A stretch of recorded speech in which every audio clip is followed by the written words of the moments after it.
वालेकुम जुले ब्रिगेडियर प्रतीक पर हमारे डीसी डिप्टी कमिश्नर श्रीकांत जी IAS,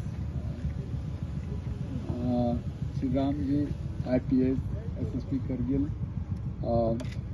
COs और बाकी जितने भी बाइकर्स हैं, सबसे पहले तो मैं यौम फतह के मौके पे हमारे इंडियन आर्मी को, हमारे पूरे कंट्री मैन को, करगिल वालों को मुबारकबाद पेश करना चाहता हूं कि आज से 1971 में ये 23 नवंबर को हमारे करगिल के बहुत सारे पार्ट्स पाकिस्तान के ज़ेरे कब्ज़ा थे, उनको हमारे आर्मी ने आज़ाद कराया कि आज हमारे यहाँ पे एक इंडिया को हम जानते हैं कि मदर ऑफ डेमोक्रेसी कहते हैं, उस जो पूरी दुनिया में मशहूर है, वहाँ पे हम आज आज़ादी की सांस ले रहे हैं। उसके लिए सबसे बड़ा जो श्रेय जाता है वो हमारे इंडियन आर्मी को, जो हमारा हर वक्त, चाहे आपका हमारे सरहद की हिफाजत हो, चाहे आपका सोशल सर्विस हो, चाहे आपका जिस सद्भावना के तहत जो भी काम करते हों, इंडियन आर्मी हमेशा हमारे साथ रहे और पेश रहे। तो उसके लिए मैं इंडियन आर्मी को सलूट पेश करता हूं। और आज जो ये सीरीज़ ऑफ इवेंट्स चला रहे हैं, जैसे बैडमिंटन का, बाकी चीज़ों का, जो पहले मैच हो गए हैं, आज बाइक रैली है और 23 को मेन फंक्शन है उसमें हमारे यहाँ पे। तो उस सिलसिले में आप सबों को मैं हिल काउंसिल की तरफ से और करगिल के अवाम की तरफ से इंडियन आर्मी को फिर एक बार मैं दिल की गहराइयों से मुबारकबाद पेश करना चाहता हूं। और हमें फ़ख्र है कि हमें इंडियन आर्मी जैसे ऐसा, मतलब जो लोगों के दुख दर्द जानते हो, न सिर्फ वो अपना जो हमारे सरहद की हिफाजत करना जानते, बल्कि हमारे लोगों के दुख दर्द में जब भी खुशी का मौका हो या दुख का मौका हो, हमेशा हमारे साथ देते आए हैं। मुझे उम्मीद है, चाहे आपका मेडिकल फील्ड हो, चाहे जैसे हम सर्दियों में आप जानते हैं कि हमारे यहाँ पे जब आपका कनेक्टिविटी कट जाता है, तो इंडियन एयरफोर्स हमारे सद्भावना के तहत यहाँ पे N32 की तरह उसमें N32 को चला के हमारे लोगों को यहाँ से रेस्ट ऑफ वर्ल्ड से मिला देते हैं। बाकी बहुत सारे जैसे मेडिकल के फील्ड में काम कर रहे हैं, बहुत सारे आर्मी के हमारे सद्भावना के तहत स्कूल चला रहे हैं, जिससे हमारे एजुकेशन सिस्टम को बढ़ावा दे रहे हैं। और बहुत सारे जगहों पे जैसे इंडियन आर्मी हमारे सुपर जैसे 30 के जो क्लासेस चला रहे थे हमारे नीट वालों के लिए। बाकी अभी इंडियन आर्मी में जो हमारे जो यंग हमारे अनएम्प्लॉयड यूथ का, उनमें उसके लिए वो ट्रेनिंग भी करते हैं, ताकि आगे जाके जब उनका सिलेक्शन का मौका हो उसमें वो फेयरवेल कर सके। तो इंडियन आर्मी हर फील्ड में हमारे लोगों का खिदमत कर रहे हैं। और मुझे इस बात का भी खुशी है, जितना इंडियन आर्मी के साथ हमारा कॉर्डियल रिलेशन है करगिल के लोगों का और करगिल के अवाम का और लद्दाख के अवाम का, मेरे ख्याल में मैं बहुत सारे जगहों पे गया हूं, हमारे कंट्री के भी और बाहर भी। तो मैंने बहुत सारे कम जगहों पे देखा कि जहाँ पे इंडियन आर्मी और हमारे सिविलियन का, और ख़ासकर सिविलियन गवर्नमेंट का, सिविलियन हुकूमत का हो या हमारे लोगों का हो, एक बहुत बड़ा अच्छा रिश्ता पहले से भी था। हमें उम्मीद है ये दिन गुजरने के साथ साथ और ज़्यादा मजबूत हो जाएंगे। थैंक यू वेरी मच, बहुत बहुत शुक्रिया। अस्सलाम वालेकुम, जय हिंद।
আছে সিজিএস জন্য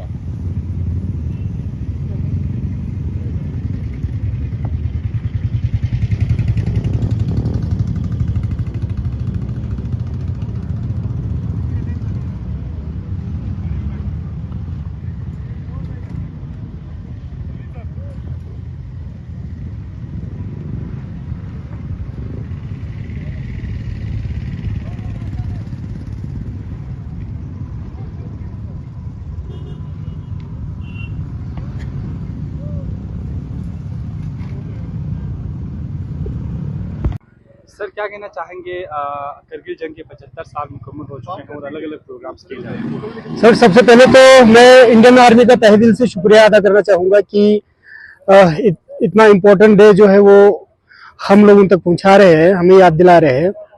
आज यौम फतेह के तहत हम बाइक रैली कर रहे हैं यहाँ करगिल हेलीपैड ग्राउंड से चंगीला तक, तो इसमें हम इंडियन आर्मी का बहुत बहुत मशकूर हैं। मैं वसीम अकरम करगिल से। ये आज हम यहाँ पे हेलीपैड पे ज्वाइन हुए हैं क्योंकि यौम फतेह मनाने जा रहे हैं हम। ये 75 इयर्स हो चुके हैं इंडियन आर्मी ने जो पाक से अपना ये पोस्ट ले लिया था, तो हम इंडियन आर्मी के काफ़ी शुक्रगुजार हैं जो हमें इस रैली में पार्टिसिपेट करने का मौका दिया। मेरे साथ मेरे लोकल राइडर्स 20 राइडर्स मेरे साथ है और आर्मी के ऑफिशियल्स है और पुलिस ऑफिशियल राइडर्स भी हमने यहाँ पे लाए हैं, जो 13 कुमाऊं की तरफ से ये रैली स्टार्ट हुई है। तो यहाँ से हम जाएंगे चंगीला पोस्ट तक। तो हम आर्मी के काफ़ी शुक्रगुजार है जो हमें इस तरह मौका दे रहे हैं हर इवेंट्स में पार्टिसिपेट करने का, और हम आगे भी चाहते हैं कि ऐसे इवेंट्स आते रहे और हमें पार्टिसिपेट होने का मौका मिले। आप जानते हैं करगिल अभी टूरिज़्म के हिसाब से अभी वर्जिन है। करगिल के चाहे आपके बॉर्डर एरियाज हो चाहे बाकी, जिससे आप जानते हैं सुरु वैली रिसेंटली हमारे नेशनल ज्योग्राफी ने डिक्लेयर कर दिया one of the best destination in the world.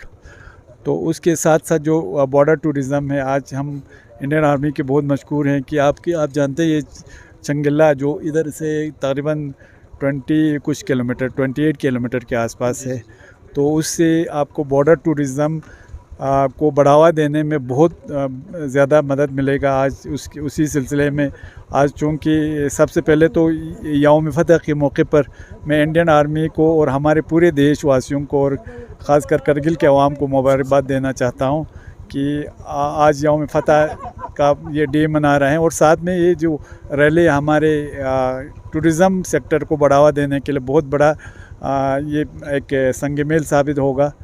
तो उस सिलसिले में इंडियन आर्मी का, हमारे सिविलियन हुकूमत का, जिसमें हमारे डिस्ट्रिक्ट एडमिनिस्ट्रेशन है, पुलिस है, उन सब का मशहूर हूँ कि इन्होंने आज ये इवेंट यहाँ पे रखा है। Thank you. इंडियन आर्मी और एसटीसी का कोऑर्डिनेशन किस तरह से रखते हैं? देखिए आप जब से मैं आया हूँ मैं कोशिश कर रहा हूँ कि वैसे भी हमारे इंडियन आर्मी के साथ बहुत अच्छा रिलेशन पहले भी था, अभी भी, और अभी अल्लाह की फजल से और ज़्यादा हमारा आपस में कोऑर्डिनेशन है। जो भी चीज़ होता है, हमारे इशू होते हैं, हम आर्मी के जैसे अभी जीओसी सर आए हैं, महेश सर, उनके साथ बहुत मेरा अच्छा एक हमारा ये बना हुआ रेपो बना हुआ है। हम कोशिश करते हैं जो आर्मी के मसाइल हों हम उनको एड्रेस करें, और आर्मी हमारे सिविलियन के जो भी इश्यूज़ हो उनको भी वो एड्रेस करने की कोशिश करते हैं जो उनकी कैपेसिटी में है। तो उस सारे उस पे हम ये आर्मी के साथ बहुत अच्छा कोऑर्डिनेशन करके चल रहे हैं। ख़ासकर जो सिविलियन एयरपोर्ट और सिविलियन एयर सर्विस को लेके इंडियन आर्मी भी आगे अपने जो चीफ ऑफ आर्मी स्टाफ है और बाकी डिफेंस मिनिस्टर है उनसे भी बात कर रहे हैं, क्योंकि उनको भी यहाँ से ले जाना पड़ता है। जो करगिल में आर्मी मुक़ीम है उनको भी फिर ट्रांजिट कैंप में बैठना पड़ता है। तो वो भी चाहते हैं कि यहाँ पे हमारे यहाँ सिविल एयरपोर्ट हो और बाकी चीज़ों में भी इंडियन आर्मी हमारे शाना बशाना चल रहे, और सब उसमें साथ दे, एजुकेशन सेक्टर हो, मेडिकल सेक्टर हो, उन सब में हम हमारे साथ दे रहे हैं। तो हम उनके बहुत